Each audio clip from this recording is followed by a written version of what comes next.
Hi, today I'll be flying on ZIPAIR's budget business class or the full flat seat from Tokyo to Seoul. At $200 one way, let's see if it's worth it together. Please relax and get comfortable as I bring you into my journey.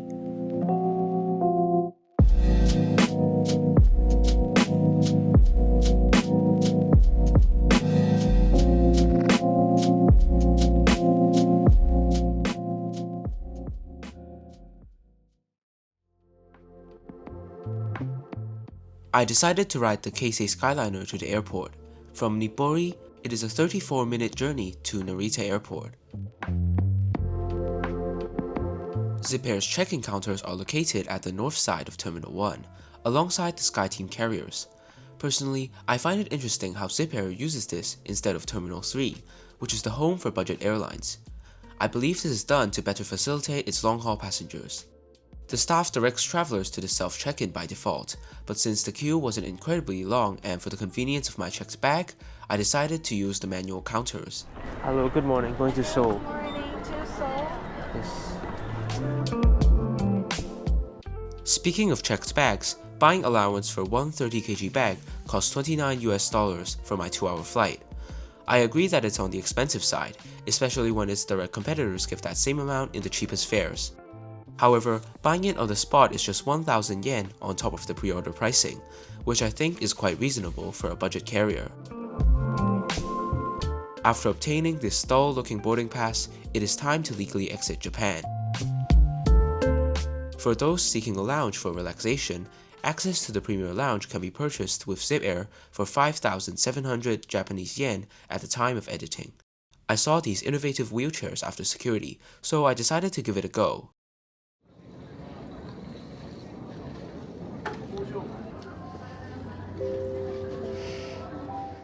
After arrival at the gate, I roamed the terminal as I still had some time.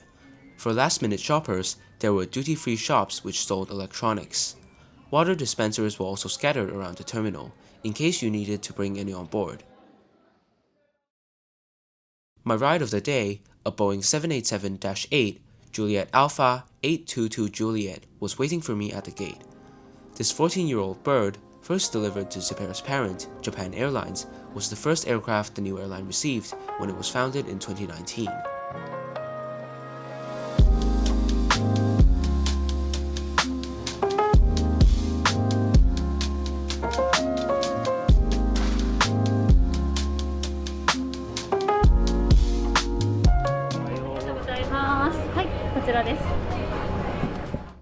Welcome on board.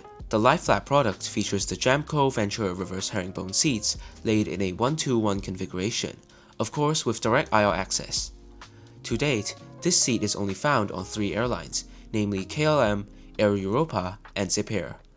I'm obsessed with the simple and futuristic vibe of the cabin, highlighted by the black and white colors. By the way, shout out to Mr. Ruiz, a writer of various point travel blogs. It was nice meeting you. The cabin looks smart to me for first impressions, especially with the LED lit mood lighting and touch buttons.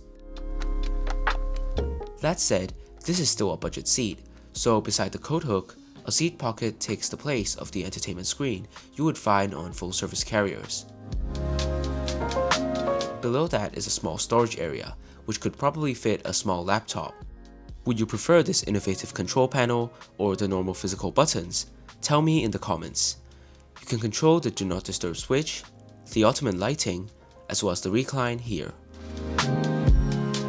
I'm in love with this huge ledge. This should be a standard for long flights. Between the headrest and the window, you can find a reading light and the main storage area. The controls for the overhead reading light, the crew call button, as well as the universal power socket and USB-A port are waiting for you. A tray table slides out from the side of the seat. When in use, it can be adjusted to an angle which allows easy aisle access, or unfolded for a proper meal. When unfolded, it is quite large. I wish some full-service airlines could have bigger tray tables. Below the tray table is another seat pocket for you to stow small items. Unfortunately, storage here is not allowed during taxi, takeoff, and landing. Towards the aisle, a retractable armrest is ready for use. It's wide enough for me. In conclusion, This seat exceeds my standards for a budget business class product. With a few tweaks such as an added in-flight entertainment system, I would proudly accept this even on a full-service carrier. If you enjoyed the seat tour, can you subscribe to my channel? That helps the channel grow and become better. We pushed back about 10 minutes behind schedule, and no, I did not fuck the white balance. The colors on the tinted windows for this specific aircraft have a yellowish shade, so I apologize for the weird colors. I'll talk more about the service and amenities when we are in the air.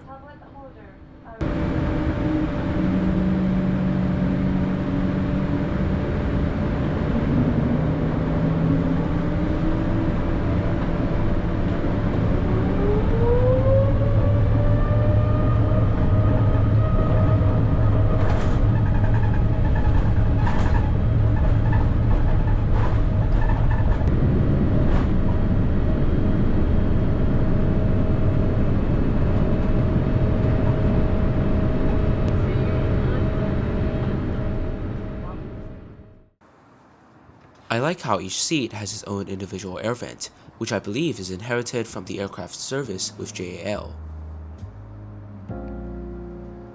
The headrest is adjustable in 6 ways, and I got to appreciate the extra mile ZIPAIR went.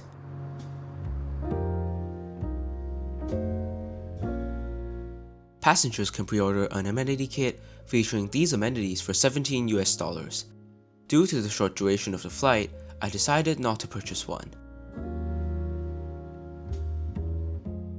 For this trip, I pre-ordered a premium bundle, which consisted of free seat selection, 1 checked bag weighing up to 30 kilograms, 8 extra kilograms to the carry-on allowance, totaling up to 15, and finally a complimentary meal.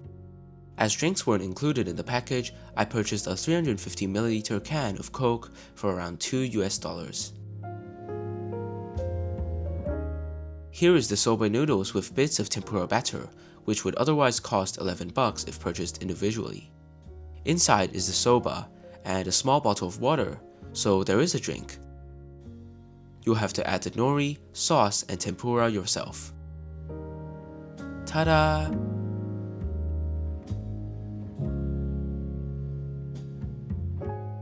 I thought that the noodles were a bit too short for my liking, almost like if you broke pasta. Regardless, the sauce had a delectable flavor and a pleasant mouthfeel. It is a personal choice whether to spend $11 on this simple fast food meal.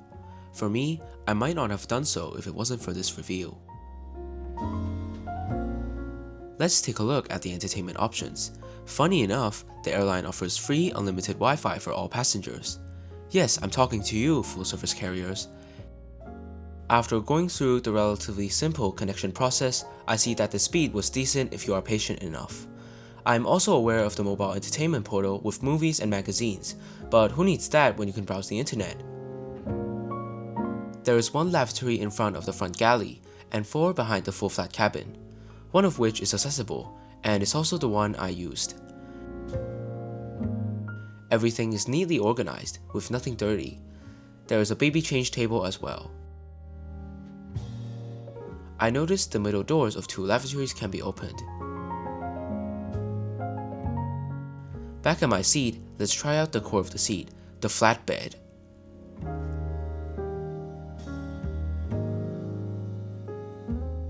The seat is quite wide in my opinion. I can stretch out my arm closer to the aisle. This is one of the many reasons why I'm a fanboy of the reverse herringbone design. I have a lot of space for my legs to move. There is also an easy access button for returning into the upright position. This is what it looks like from my POV.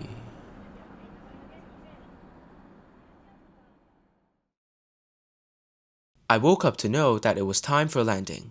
By the way, go follow my Instagram for live travel updates.